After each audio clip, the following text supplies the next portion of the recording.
kita buka tajuk baru dulu. Mahfud taklid fi ta'alimi ahlul bait. Konsep taklid dalam ajaran ahlul bait ya.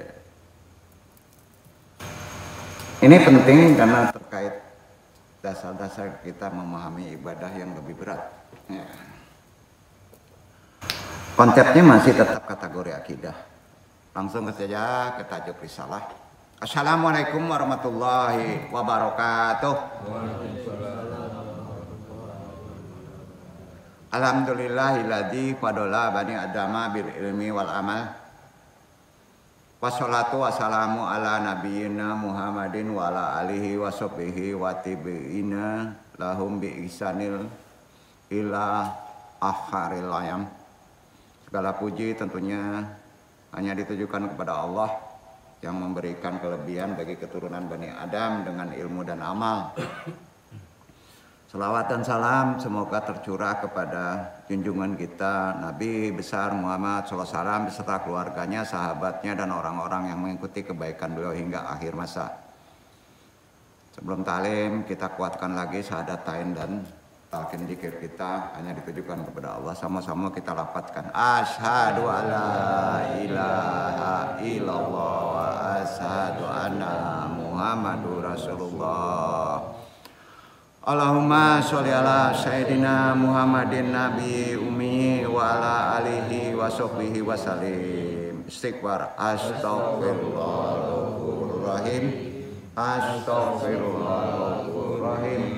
Astaghfirullahaladzim. Ilahi anta maksudi waridhoka matlubi atini mahadaka wa mahadaka. Baru 3 kali la ilaha illallah, la ilaha illallah, la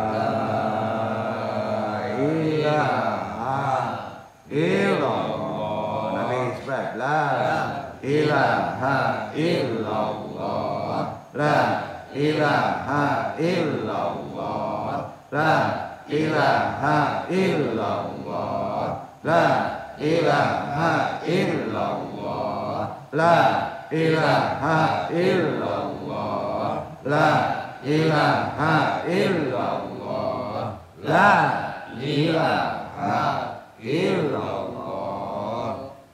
La ilaha illallah Muhammadur Rasulullah. Ila hadiniya solihi wa ila hadrati Syekh Abdul Qadir Jalani bi syafaat Nabi Muhammad biidznillah waridullahi. Ya Allah, ya Allah, ya Allah, ya Allah. Innaka ala kulli syai'in qadir. Tapi hajatina pasang niat tidak Allah.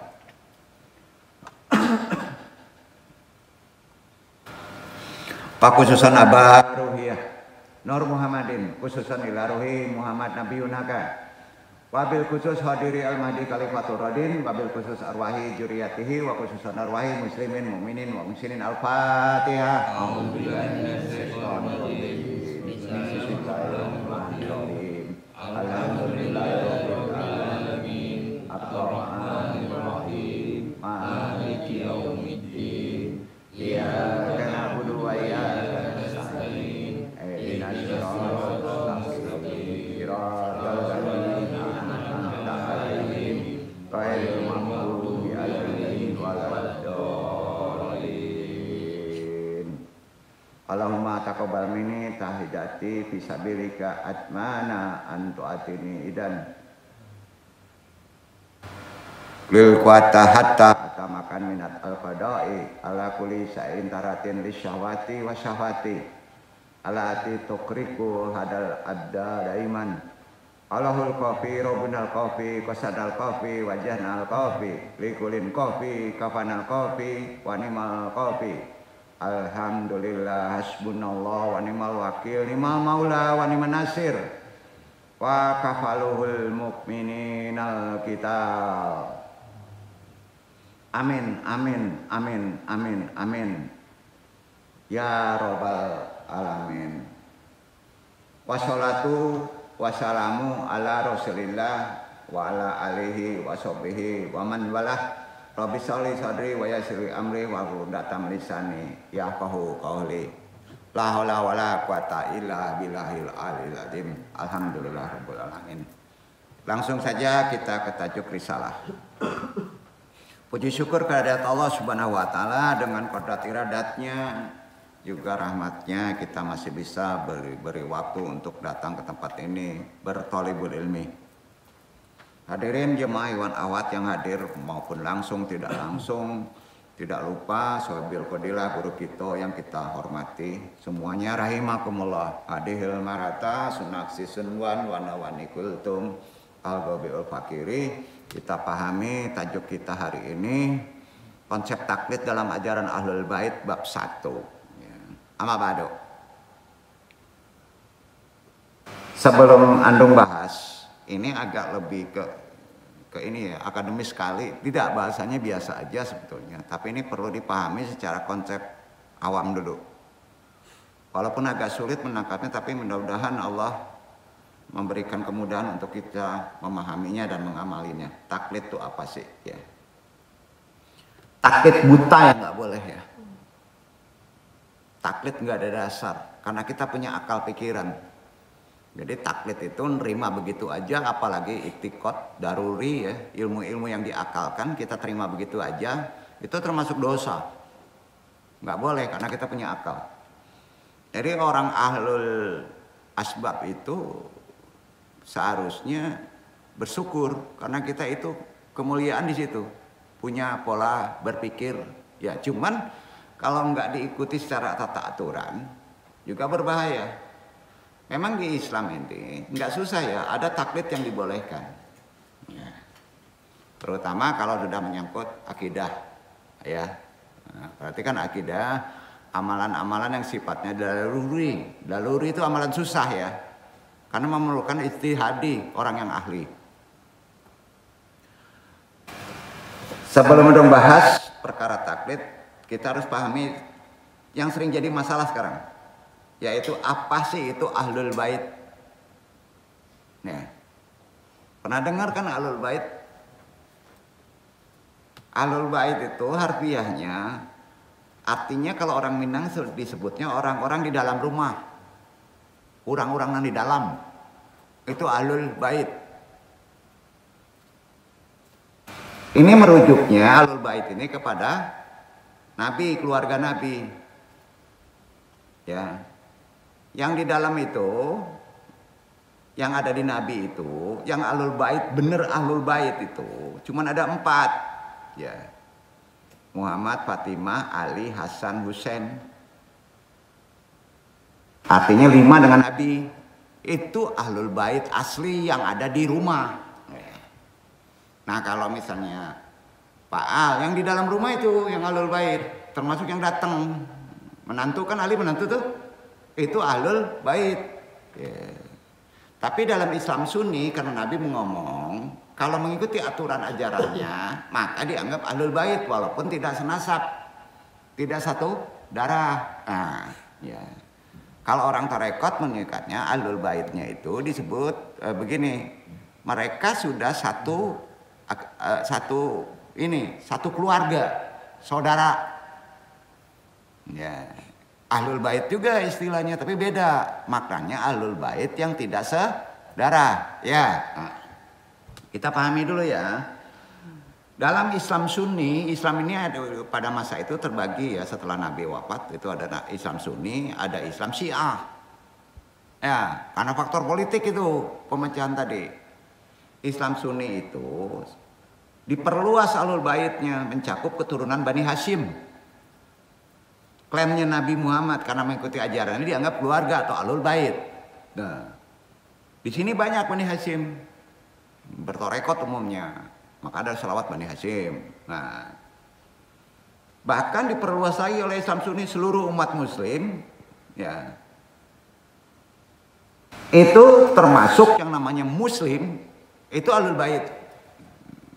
Seluruhnya Ahlul Bait, ya, saudara.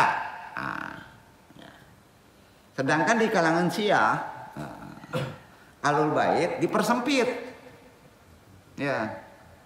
hanya merujuk kepada Muhammad, Fatimah, Ali, Hasan dan Husain. Dipersempit kepada yang di dalam aja, ya, nggak bisa yang keluar. Nah, jadi jelasnya gimana? Jelasnya gini, Ahlul Bait adalah istilah Arab, artinya penghuni rumah. Apa? Urang rumahan, urang rumah gitu. Itu Ahlul Bait. Dalam ajaran Islam, istilah ini umumnya merujuk pada keluarga Nabi besar Muhammad SAW. Ya, detailnya ya. Dalam Islam Sunni, Ahlul Bait sering diperluas mencakup seluruh keturunan Bani Hashim, klannya Nabi Muhammad, dan bahkan seluruh umat Muslim. Dalam Islam Syiah, Ahlul Bait umumnya terbatas pada Nabi Muhammad, putrinya Fatimah Az-Zahra, sepupu menantunya Ali bin Abu Thalib, kedua putranya Hasan Husain. Nah, disinilah pengertian Habib. Ya, padahal Habib yang ada di Indonesia umumnya enggak yang orang rumahan bener, enggak ada terahnya ke sana. Udah kemana-mana tuh. Ya, merasa darahnya nggak boleh tumpah. Ya, nah ini perkaranya. Ya, jadi kalau ditanya, Ikhwan Ahlul Bait, Ahlul Bait ada di Quran. Bahkan yang sedarah pun bisa juga tidak Ahlul Bait. Contohnya, Nabi siapa? Yang mengusir anaknya suruh naik nggak mau ke kapal. Bener kan? Kamu bukan keluargaku, kamu bukan istriku, kamu di luar Ahlul Bait. Yang saudara tuh ada di Quran. Jadi sebenarnya kenapa ya mereka itu yang sok-sok benar secara klan, secara nasab, ya itu nggak mempelajari ini gitu. Seolah-olah paling bersih, sampai ajarannya pun harus didengar, harus taklid, kan gitu ya. Cium tangan dapat rezeki nanti seminggu kemudian. Dan ingat, asli Ahlul Bait itu tidak boleh menerima sedekah. Tahu? Nggak boleh dibantu. Jadi Habib itu nggak boleh minta duit. Nanti begini, kalau Habib ada minta iuran untuk sumbangan ini, antum salah tuh. Ada hadisnya, Nabi melarang yang Ahlul Bait merasa langsung dari terahku tidak boleh menerima sedekah. Bisa ngomong nggak? Gitu ya. Masa Habib tuh minta duit? Nggak bisa, karena sudah dijamin rezekinya. Kemana ngaji nih ya? Nggak, ngedudukin persoalan supaya kita jangan ketipu gitu ya. Jadi dari Islam Syiah, Ahlul Bait itu umumnya terbatas pada Nabi Muhammad, putrinya Fatimah Az-Zahra, sepupu menantunya Ali bin Abu Thalib, kedua putranya Hasan Husain. Jadi ini ada perbedaan pandangan kan? Nggak khilafiyah kan? Ngaji-ngaji ini kan nggak perlu sebetulnya. Nggak perlu benar diresapi ke amalannya. Kuncinya kan ditaklid nanti. Ya. Nah. Perbedaan pandangan aliran Islam Sunni umumnya menambah istri-istri Nabi Muhammad juga ke dalam kelompok Ahlul Bait. Ya, istri Nabi kan banyak, termasuk turunannya, berkembang tuh. Ya.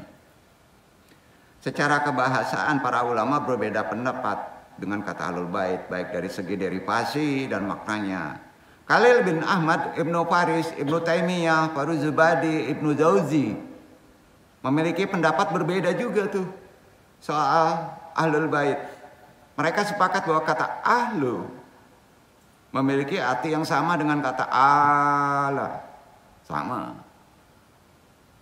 Perbedaan pendapat ini antara mereka tidak signifikan kan? Hampir dipastikan mereka bersepakat bahwa ahlul memiliki arti orang-orang yang mempunyai hubungan nasab, darah, atau hubungan kesetiaan. Kalau kita ini setia kan ikuti ajaran Nabi, namanya apa? Afiliasi. Afiliasi, kalau kita setia pada suatu organisasi, maka afiliasi. Ya, nah, dengan kata lain, meski tidak punya hubungan darah, Ikhwan Andong itu afiliasi sama Andong, nggak ada hubungan darah kan, saudara dalam konsep yang mujmal. Jika ada hubungan ketaatan, ada hubungan kesetiaan pada seseorang muslim, maka mereka disebut keluarga. Itu ajaran Islam, itu keluarga. Keluarga Nabi Muhammad SAW ada 4 pendapat ulama soal siapa yang dimaksud dengan keluarga Nabi. Gini, yang kadang-kala larinya ke nasab ya. Tapi ada pula yang enggak. Keluarga Nabi adalah mereka yang tidak boleh menerima sedekah. Enggak boleh. Soal mereka ini ada berapa penjelasannya? 1, mereka adalah Banu Hashim. Duduk nih Banu Hashim nih. Nggak boleh menerima sedekah. Harus korban. Nggak menerima daging korban. Ya, makan sekali aja. Gitu sebetulnya kalau ngikutin yang asli. Ya. Nah. Sudah itu Banu Muthalib. Nggak boleh. Itu pendapat Imam Syafi'i. Jelasnya bukunya ya. Ini kan udah ke fikih nih. Kitabnya kayak karya Imam Syafi'i bab 2 halaman 88 kalau ingin mencatat ke fikih situ. Dan Al-Hawi karya Imam Al-Mawardi bab ke-7 halaman 516. Nah, itu referensinya. Ada fikih di situ. Ya. Dari Banu Hashim, Banu Muthalib, kalau ngikutin nasab orang nggak boleh menerima sedekah. Ya. Kedua, ada 4 tadi. Mereka adalah Banu Hashim. Ini pendapat dari Imam Abu Hanifah. Ya. Al-Mabsud bukunya karya Imam Syaraksi. Halaman bab 10 halaman 12. Itu untuk Bani Hashim tidak menerima sedekah. Bukunya juga ada disebut Badi'us Syana'i karya Imam Al-Kashani. Bab 2 halaman 49. Juga pendapat dari Al-Qasim Al-Maliki. Kitabnya Az-Zakairah. Karyanya juga di babnya bab 3 halaman 140. Kemudian ada kitab Mawahibul Jalil karya Al-Hattab. Nah, bab 5 halaman 9. Itu dia. Ketiga, mereka adalah Bani Hashim juga. Tapi dinaikkan Bani Hashim ke atas sampai Galib. Galib itu mereka adalah Bani Muthalib, Bani Umayyah, Bani Naufal sampai Bani Galib. Termasuk kita sini. Kalau jelas sanadnya tidak boleh menerima sedekah. Ya. Itulah yang perlu Adung jabarkan secara lebih benar. Perkara hati-hati, perkara Ahlul Bait mengaku-ngaku turunan Nabi. Kalau mengaku turunan Nabi, hati-hati karena tidak boleh menerima sumbangan dan sedekah. Bahkan dia harus banyak bersedekah. Nah, kacaunya kalau melarat kan. Ya. Intinya kalau hubungan nasabnya mendekat, itu kaya-kaya loh. Gitu.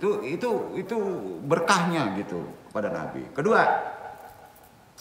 keluarga Nabi Muhammad SAW adalah keturunan dan istri-istri beliau SAW. Itu keluarga. Ini pendapat dari Ibnu Abdul Bar. Kitabnya At-Tahmid. Ya. Halaman 16.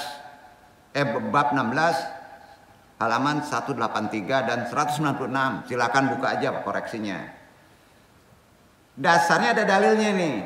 Keluarga Nabi itu termasuk juga keturunannya dan istrinya. Dari keturunan istrinya. Nah, dalilnya Allahumma sholli ala Muhammad wa ala ali Muhammad. Nah, orang sering selawat namanya itu kan. Itu dia. Itu keluarga. Ya Allah berikanlah keberkahan kepada Muhammad dan keluargamu Muhammad.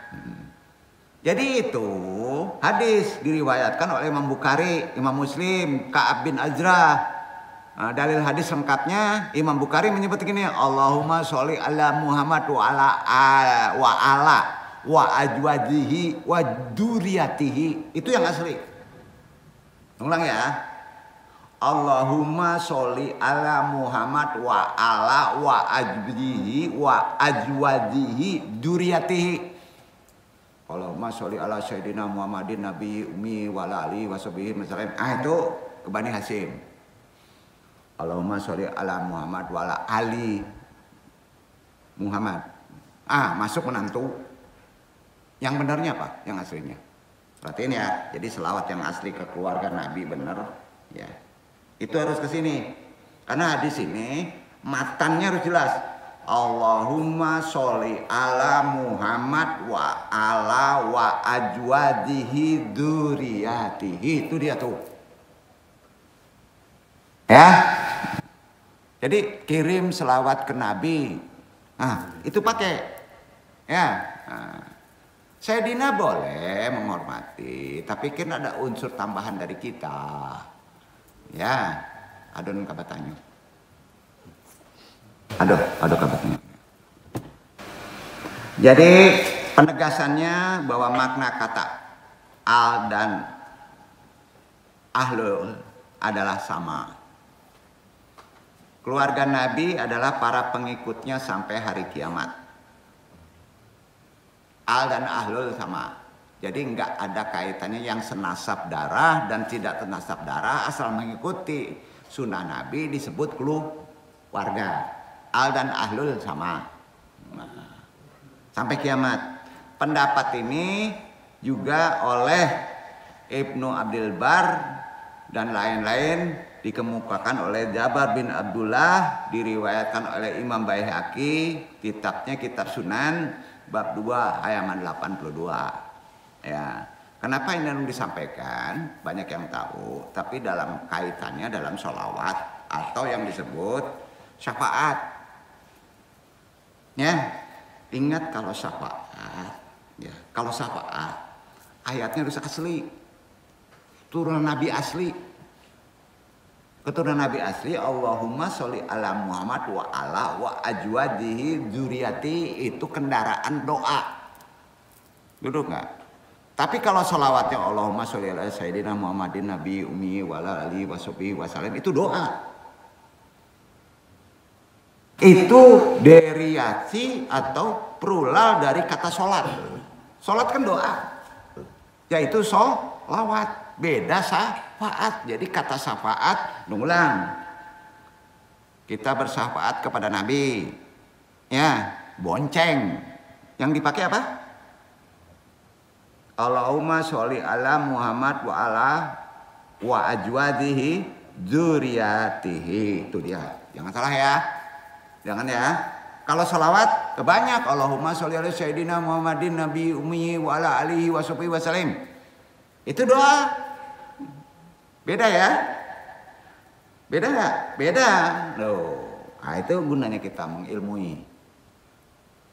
Di sini nggak taklid kita nantinya. Yang satu pakai kendaraan, yang satu permohonan langsung. Nah, kalau kita salah mengucapkannya, berkat Nabi kita dapat pertolongan. Hati-hati menggeser i'tiqad.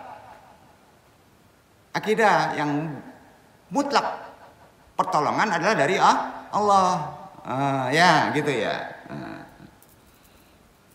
Ketiga, keluarga Nabi adalah yang bertakwa dari kalangan umatnya. Disebut keluarga. Pendapat ini dikemukakan oleh Qadi Husain At-Talikatul Kubro, kitabnya, Raqib juga, dan lain-lain kitabnya.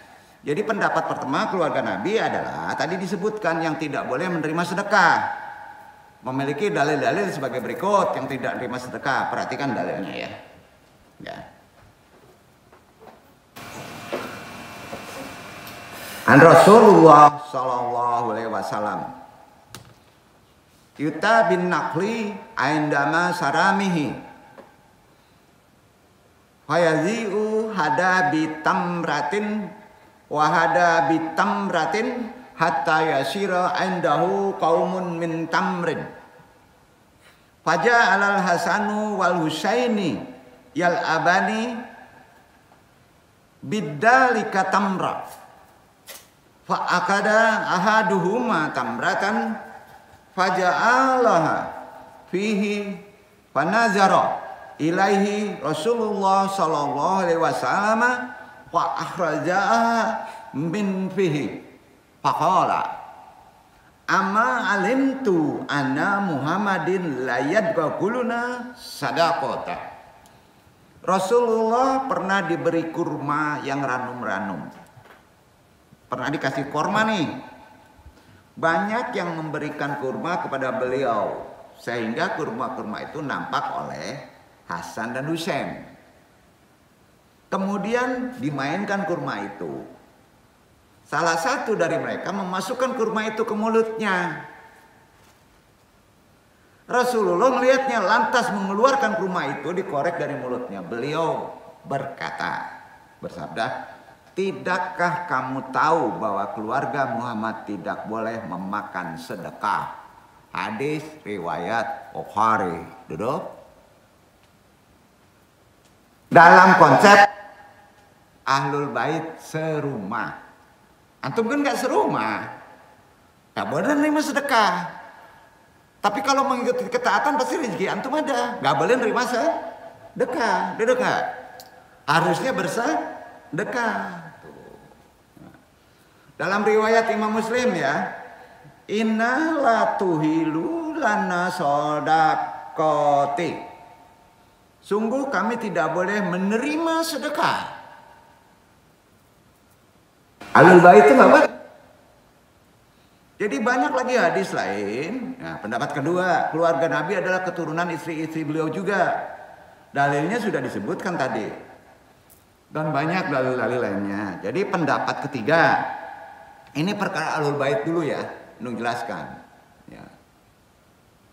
Keluarga Nabi adalah para pengikutnya juga sampai hari kiamat. Dalilnya bahwa kata alih berarti kembali, merujuk. Jadi sudah maklum bahwa para pengikut adalah orang yang kembali selalu merujuk kepada yang diikuti. Iya kan? Dalam soal perintah dan larangan. Jadi dengan kata lain, orang yang diikuti menjadi imam dan sumber rujukan mereka. Sumber rujukan. Nah, di sumber rujukan ini antum harus jadi sumber rujukan. Itu yang disebut taklid. Nah, ini kan taklid itu dimaknai terima aja. Bukan begitu maksudnya. Orang yang bisa memberi petunjuk, sumber rujukan, narasumber. Itu artinya taklid. Nah, Al-Quran ditegaskan nih. Di Quran surat Al-Qamar ayat 34. Dibaca. Itu kita baca dulu Al-Qamar ayat 34.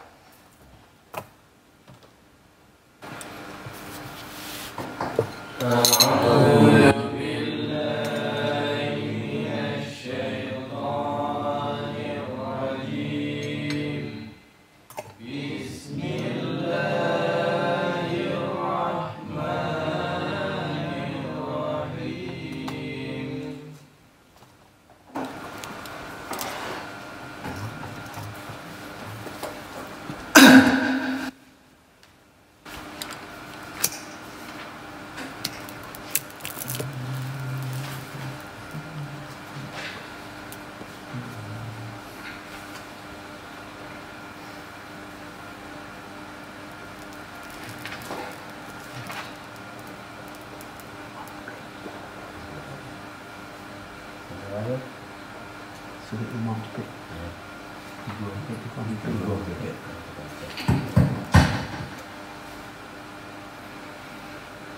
Inna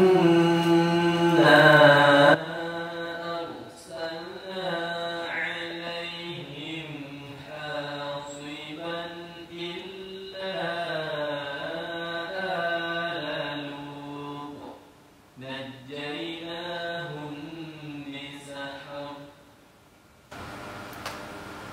Sesungguhnya kami telah menghembuskan kepada mereka angin yang membawa batu yang menimpa mereka, kecuali keluarga Lut. Mereka kami selamatkan di waktu sebelum fajar menyingsing. Sesungguhnya kami menimpakan atas mereka badai batu kan, ya, kecuali pengikut Lut. Nabi dia, kami menyelamatkan mereka sebelum fajar menyingsing. Karena sifatnya manatri ada hak. Kalau antum ingin selamat dari bencana, bencana rumah tangga, bencana kehidupan, bencana keuangan, jangan banyak menerima sedekah. Perbanyak sedekah dan jangan makan sedekah, orang yang hak nipu. Kontan tuh bencananya. Tidak nanti dunia tuh. sampai dan itu kena sama orang yang nggak berdosa loh. Turunan. Hati-hati ngasih makan ke anak. Hak orang lain kan. Apalagi hak anak ya. Duduk. Jelas itu Qurannya. Resikonya berat. Jadi sesungguhnya para Habib yang keturunannya rumah langsung ada tah dari istri-istrinya kalau benar ya biasanya kaya dan biasanya bagi-bagi uang tuh rezekinya ada ya. Tapi kalau dia menghimpunnya dari sedekah orang nggak kacau tuh, nggak benar tuh. Gitu aja melihatnya keasliannya. Dari ayat ini yang dimaksud keluarga Lut dalam ayat tadi adalah para pengikut yang beriman kepada ajaran Lut. Para pengikut yang beriman dari ajaran Nabi Muhammad SAW untuk kita. Salah satunya yang paling pokok yang terkait dengan hal tadi dari asbabun nuzulnya adalah tidak memakan sedekah. Duduk gak? Maka tidak akan selamat dari bencana. Duduk ya. Harus tegas tuh.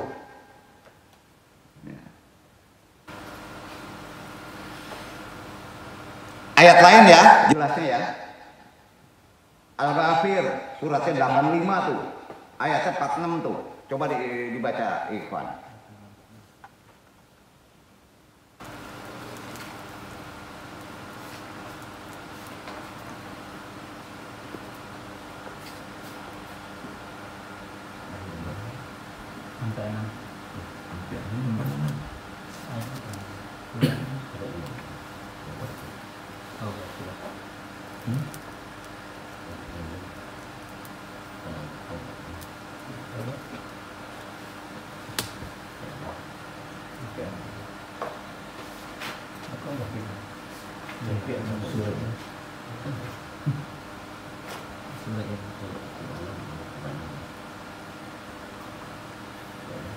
An-Nar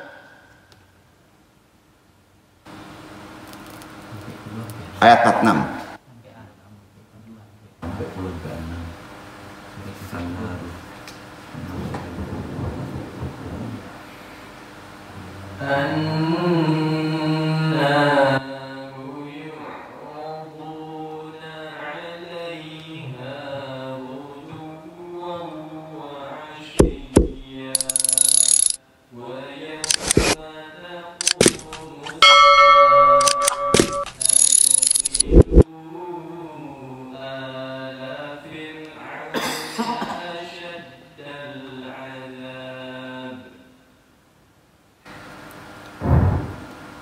Kepada mereka dinampakkan neraka pada pagi tetap dan pada hari terjadinya kiamat dikatakan kepada malaikat, masukkanlah Fir'aun dan kaumnya ke dalam azab yang sangat keras.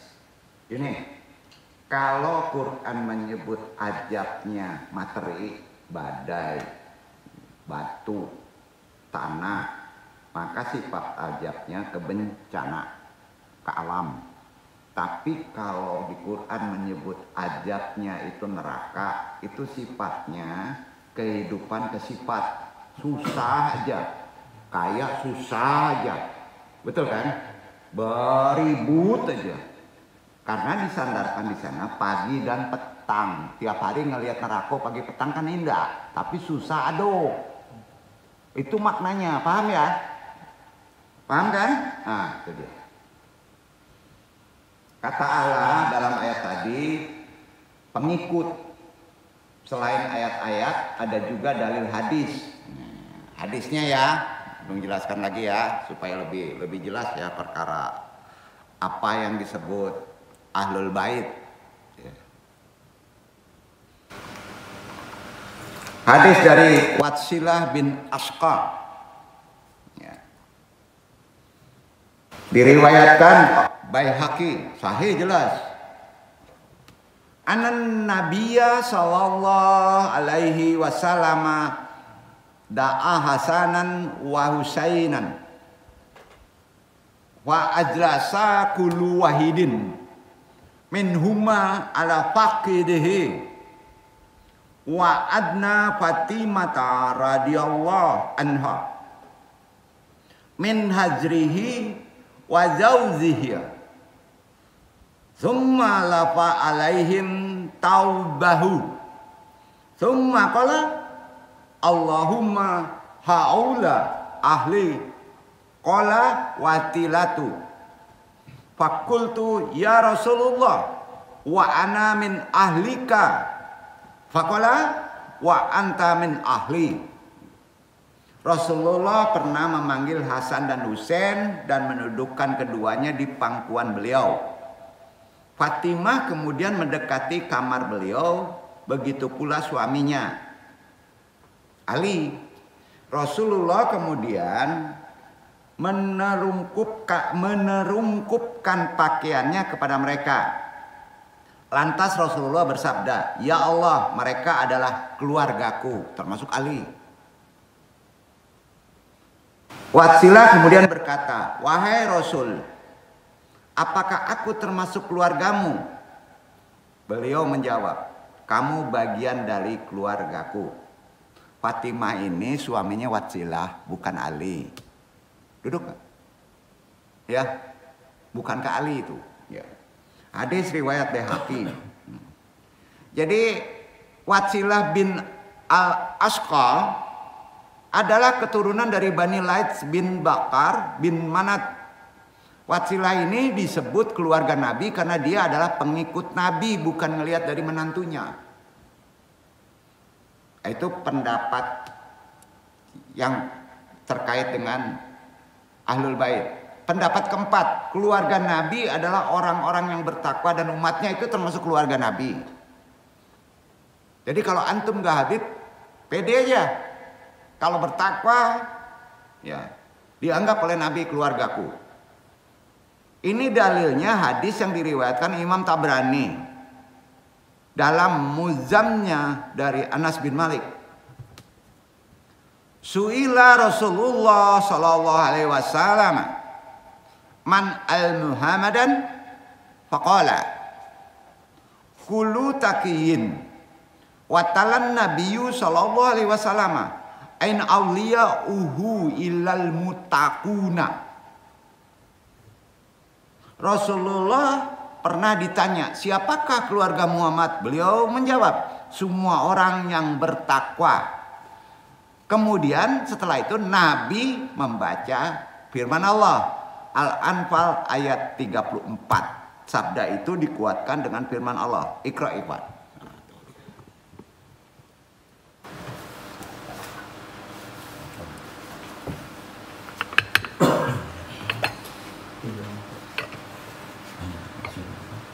Al-Anfal.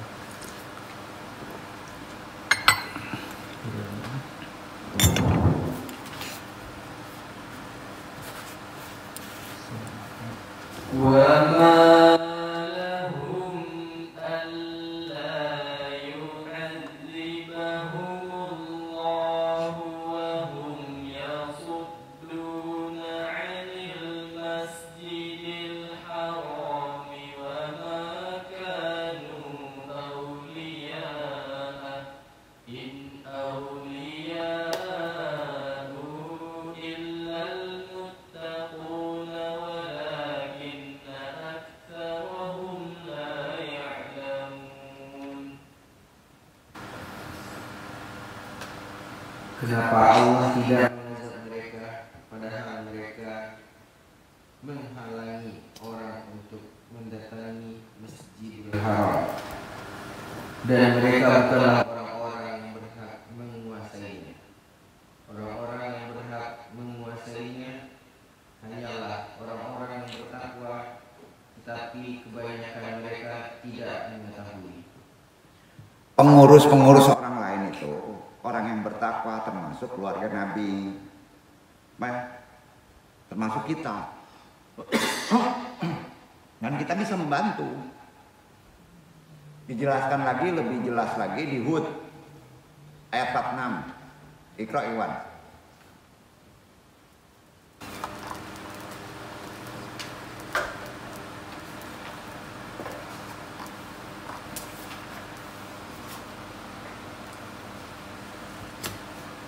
قال يا نوح إنه ليس من أهلك إنه عمل غير صالح فلا تسألني ما ليس لك به علم إني أعظك أن تكون من الجاهلين. Allah berfirman, hai Nuh, sesungguhnya dia bukanlah termasuk keluargamu yang dijanjikan akan diselamatkan. Sesungguhnya perbuatannya tidak baik. Sebab itu janganlah kamu memohon kepadaku sesuatu yang kamu tidak mengetahui. Hendakkannya Paham? sesungguhnya aku memperingatkan kepadamu supaya kamu jangan termasuk orang-orang yang tidak berpengetahuan. Paham kan?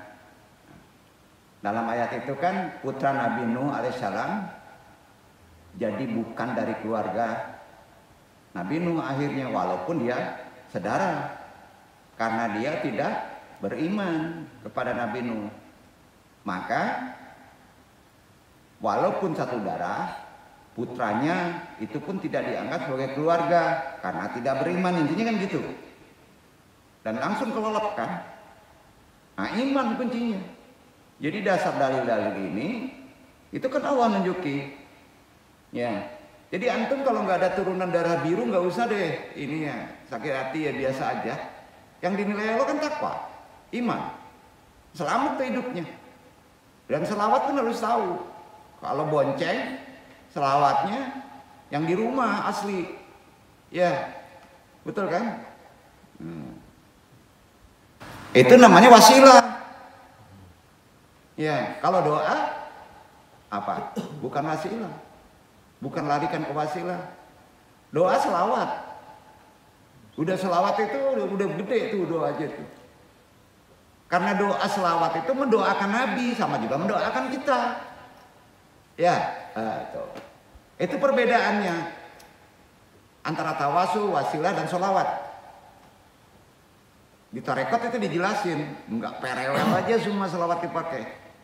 Bani Hasyim tapi disampai boncengan kan salah.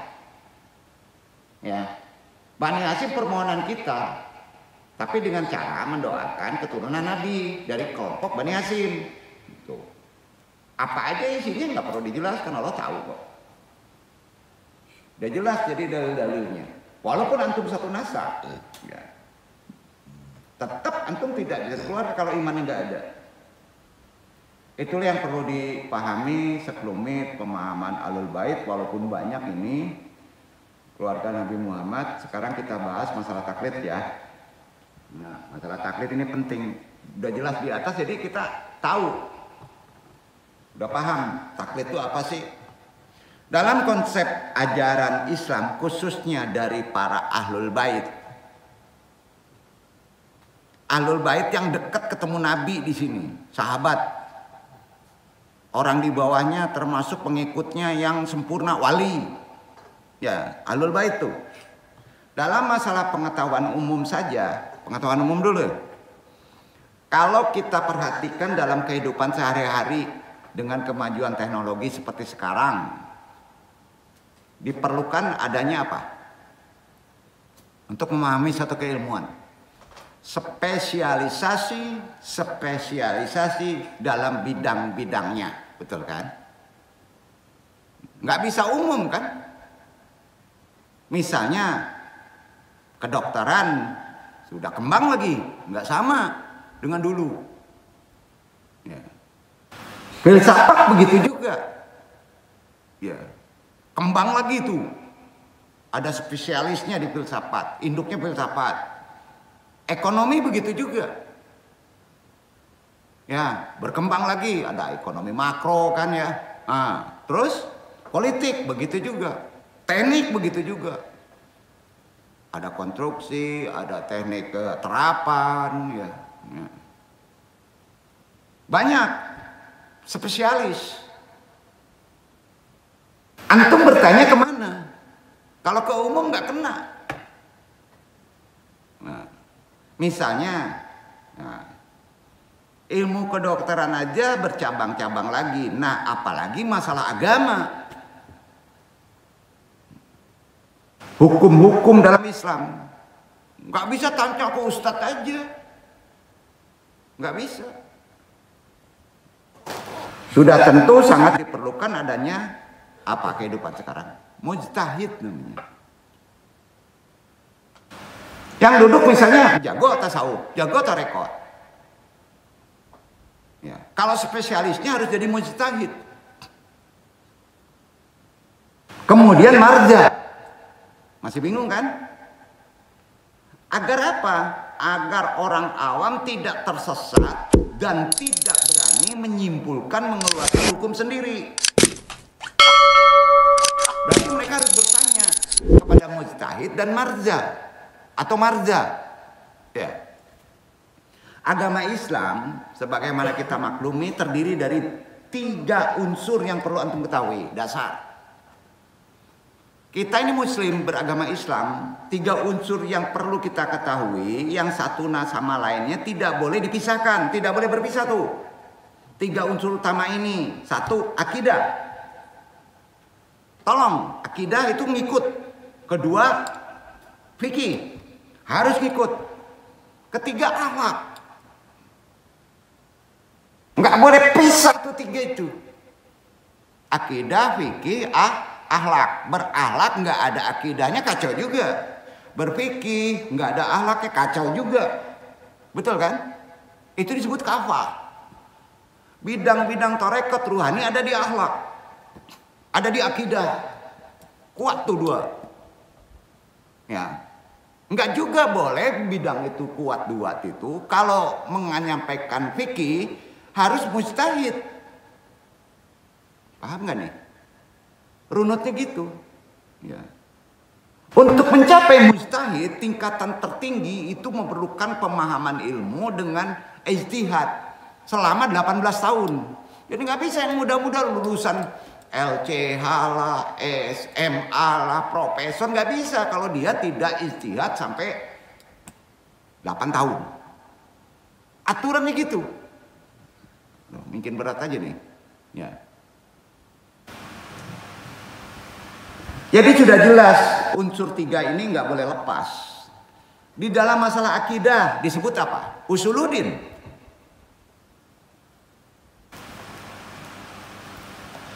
Khususnya menurut ajaran mazhab Ahlul Bait, ya,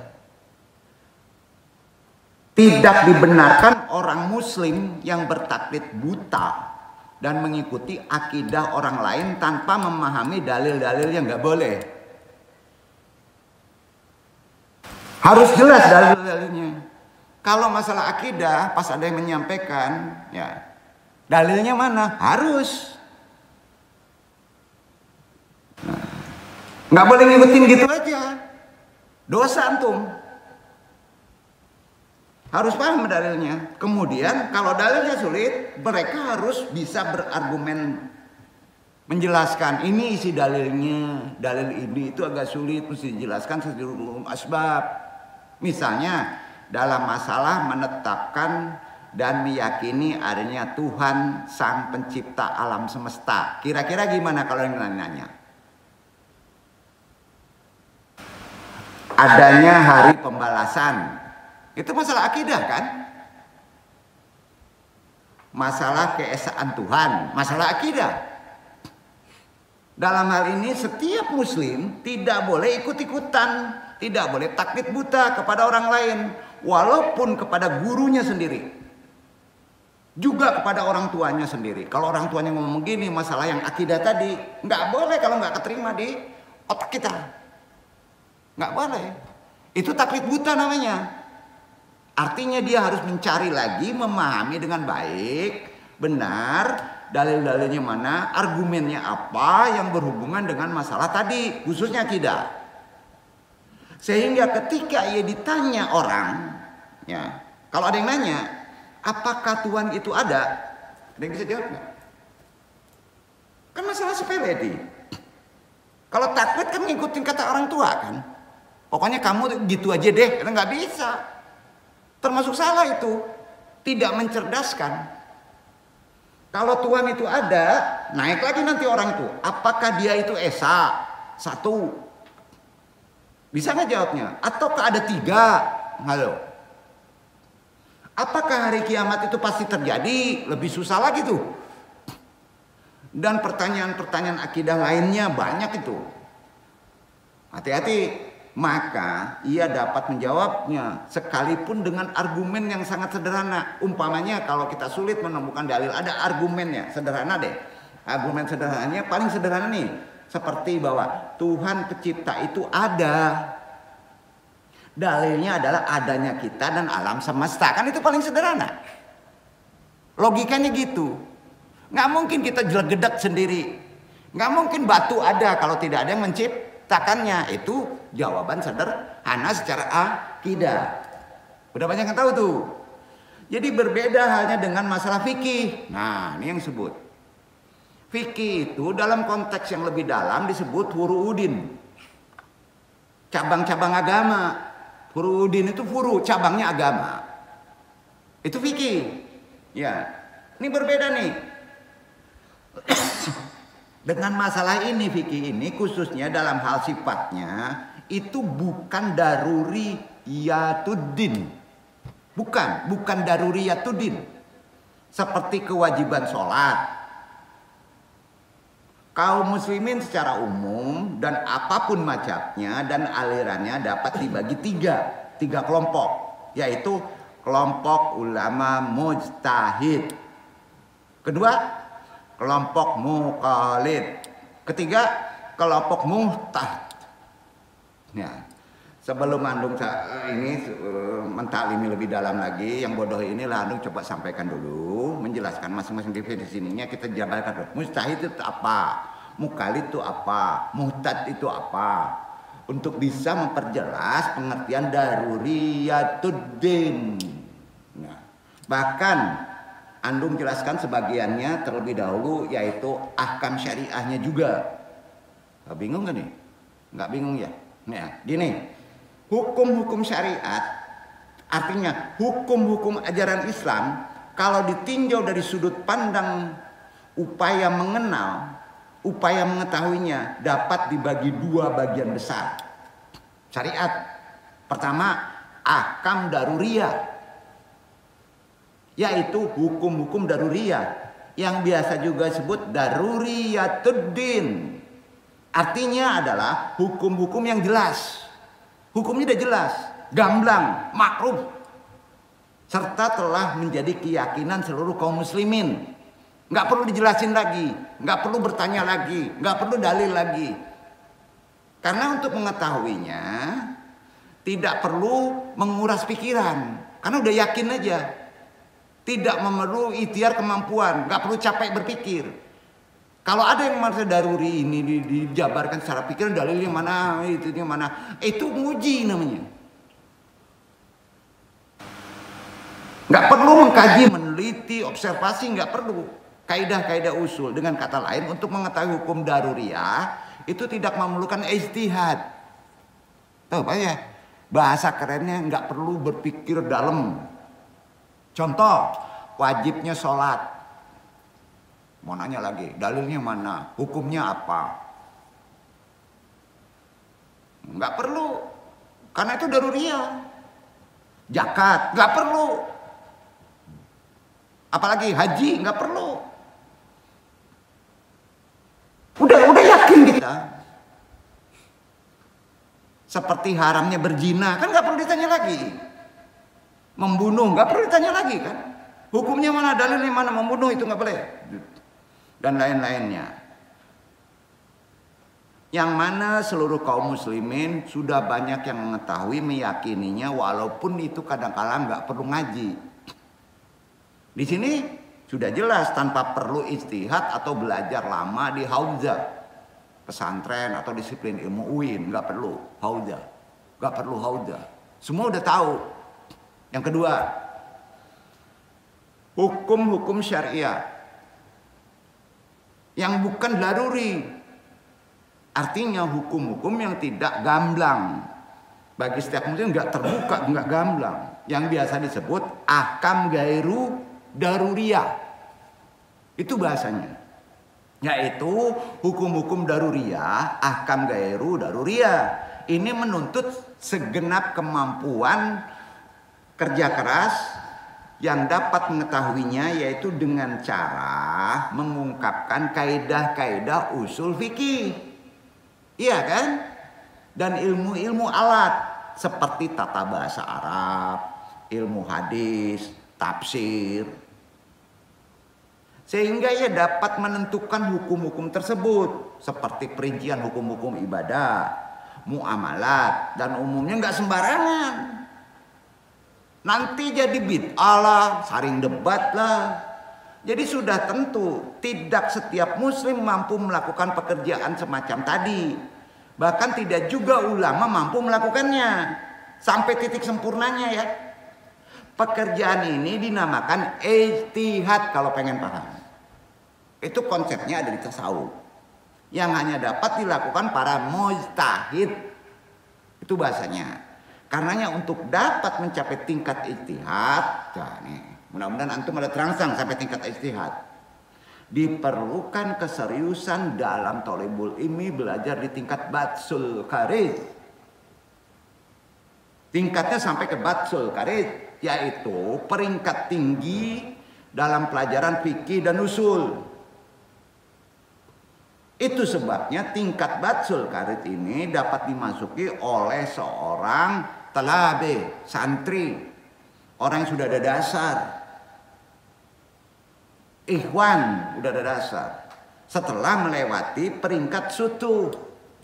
Harus sutuh dulu. Ada makomatnya. Setidaknya mereka yang duduk dalam tingkat batsul qarid ini menghabiskan waktu kurang lebih atau minimalnya selama 15 tahun. Berat bro. Ke fikih, ke usul fikih berat. 15 tahun. Itu dapat ditempuh secara normal. Sudah itu 8 tahun setelah itu barulah ia dapat memasuki pelajaran fikih usul pada tingkat batsul qarid. Jadi yang namanya seorang mujtahid mutlak, mujtahidnya udah mutlak nih, untuk dapat mencapai tingkat marja'iyah, menjadi marja, seorang ahli narasumber, akal sehat, akal logika gitu. Di ilmu filsafat kan narasumbernya anu, bapak anu. Belum tentu bro. Dan 2 kali ngomong udah ngaco kan. Nah. Bagi masyarakat umum dan sifatnya terbuka, biasanya ada syarat yang harus ditempuh. Seperti adanya kesaksian dari para ulama. Minimalnya 2 orang ahlul kibrah yang sifatnya adil. Nih ulamanya, belajarnya duduk di Abah Anu, di pesantren Anu. Udah duduk gak di sana? Dan telah menulis risalah amaliyah. Itu sebabnya seorang ulama imamiyah duduk dia. Ulama imamiyah tempat jadi narasumber. Bisa menjabarkan perkara fikih dalam konsep perkembangannya. Yang merupakan seorang mujtahid. Telah mencapai tingkat marja. Itu tingkatan marja. Apa itu marja? Wabima an ilistihada yahtaju ila ilmin mutatawirin wazididzatin wa amalin dawubin fa inna kilatan kadilatan minan nasi humul qadirana ala bulughi hadhil martabatin an-nabilati wal mahmudati. Jadi ijtihad itu memerlukan ilmu canggih, waktu, perenungan, keseriusan, kerja keras, istiqomah terus menerus. Oleh karena itu sedikit sekali orang yang mampu mencapai peringkat ini zaman sekarang. Karena peringkat ini narasumbernya jelas dia mengamalkannya, baru bisa menjawabnya. Itu yang terpuji, keilmuan narasumber. Jadi keadaan seperti inilah yang menyebabkan mayoritas kaum muslimin harus merujuk kepada seorang mujtahid, narasumber dalam koridor masalah, terutama masalah fikih tasawuf, fikih-fikih yang sifatnya lebih mustasyabih. Ini yang disebut taklid. Bertanyalah kepada mujtahid, itu yang disebut taklid. Kalau orangnya sudah sampai titik itu, terima saja, duduk. Betul kan? Karena jangkauan pikirannya berbeda, nggak sama. Jam terbangnya tinggi. Mujtahid itu ahli ijtihad. Maka dalam konsep Quran disebutnya orang yang sering mengingat Allah, bukan dirinya yang berbicara. Artinya dirinya bukan Allah. Dia berbicara ingat dulu kepada Allah, pantas diucapkan atau tidak. Paham ya? Berat tuh. Ada sekarang, ada rame kali. Maka timbul fitnah nazar. Tanduk setan itu udah nongol. Didengar pula sama kita.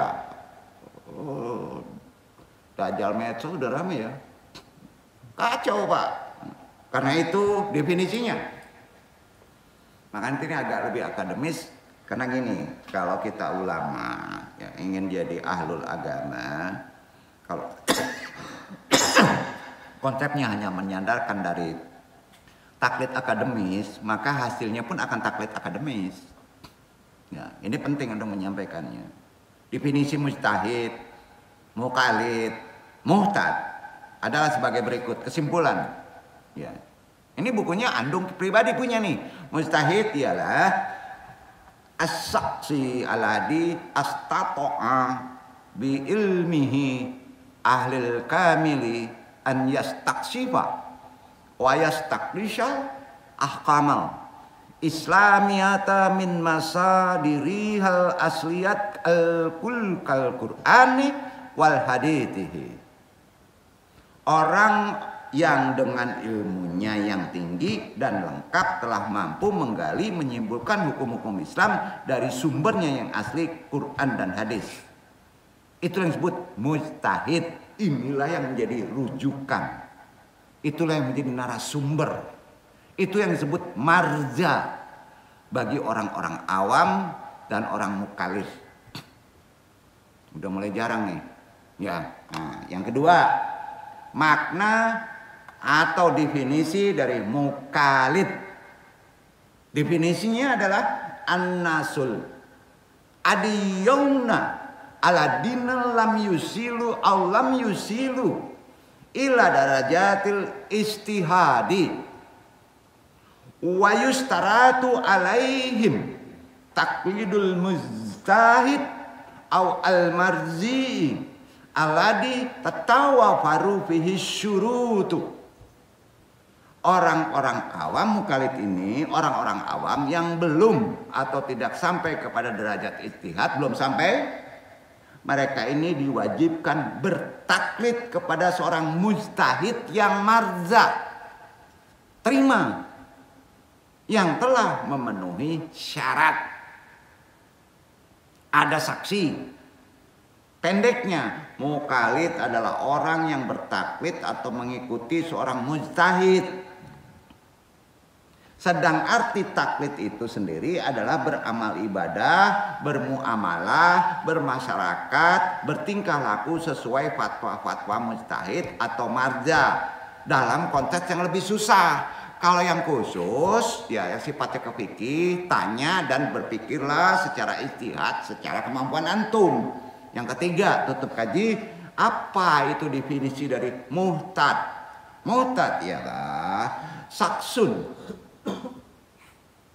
lam yasil ila martabatil istihadi walakinnahu ala muratabatin minal muqallidina li annahu istata'a yadurusa wa yuqarina fatawa ahadil marzi ma fatawa marazi akharina hatta yaqarataral fatawa adaka wal atqala tadabiqanan.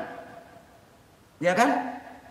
Jelasnya, orang yang juga belum mencapai peringkat ijtihad, tetapi lebih tinggi derajatnya daripada mukallid, karena ia telah mampu mengkaji, telah mampu membandingkan antara fatwa seorang marja dengan fatwa marja lainnya.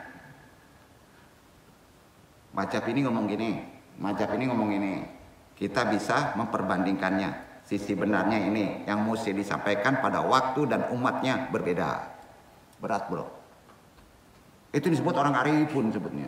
Sehingga ia dapat memilih fatwa yang lebih hati-hati, lebih berat untuk bisa diamalkan secara kelompok yang disebut mad'unya. Singkatnya, divisi ini Muhtad tadi adalah orang yang berhati-hati dalam segala amal ibadah, perbuatannya, pas ditanya dia tidak terburu-buru dan waktunya harus tepat. Kelompok Muhtad ini jumlahnya sangat-sangat sedikit. Karena berijtihadnya dia tersandarkan kepada ruhani behiti yang dikaji, memahami konsep makhluk korina, jin, memahami makhluk malakuti. Dari mana sumber dia keilmuannya, dari mana sumber menjawabnya, dari mana sumber kalau itu masih sifatnya gazira, akal terganggu, maka dia langsung taklid kepada Qur'annya. Berat ya, berat. Itu termasuk pekerjaan yang sungguh berat.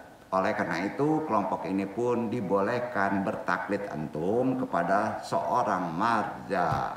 Insya Allah kita sambung di bab 2, gimana amalan supaya titik ini, supaya otak antum pas ada pertanyaan dengan koridornya keilmuannya tersambungkan kepada keilmuan kecerdasan ilahiyah. Wabillahi taufiq wal hidayah, banyak maaf. Wassalamualaikum warahmatullahi wabarakatuh.